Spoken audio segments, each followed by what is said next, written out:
Praise the Lord.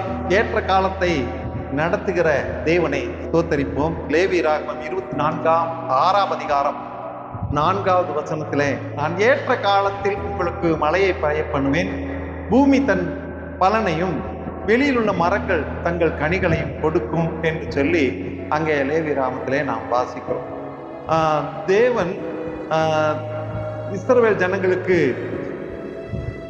ஜனத்தாரை பார்த்து சொல்லுகிற வார்த்தை, கர்த்தருடைய பிரமாணங்களுக்கு யாரெல்லாம் கீழ்ப்படிந்து நடக்கிறார்களோ, இஸ்ரவேல் ஜனங்கள் அவனமாய் நடக்கும்போது அவர்களுடைய விளைச்சல்கள் அதிகமாயிருக்கிறது, அவருடைய விவசாயம் பெருகுகிறது, விளைச்சல்கள் அதிகமாய், மரங்கள் தங்கள் கனிகளை திரளாய் கொடுக்கிறது, பூமி தன் பலனை கொடுக்கிறது. காரணம், இஸ்ரவேல் தேசத்துல அந்த தேவனுக்கு கீழ்ப்படிந்து உண்மையாய் செவி கொடுத்து பிரமாணத்துக்கு வாழும்போது ஏற்ற காலத்திலே தேசத்திலே மழையை பெய்ய செய்து அவர் அவர்களை செழிக்க செய்து ஆசீர்வதிக்கிறார்.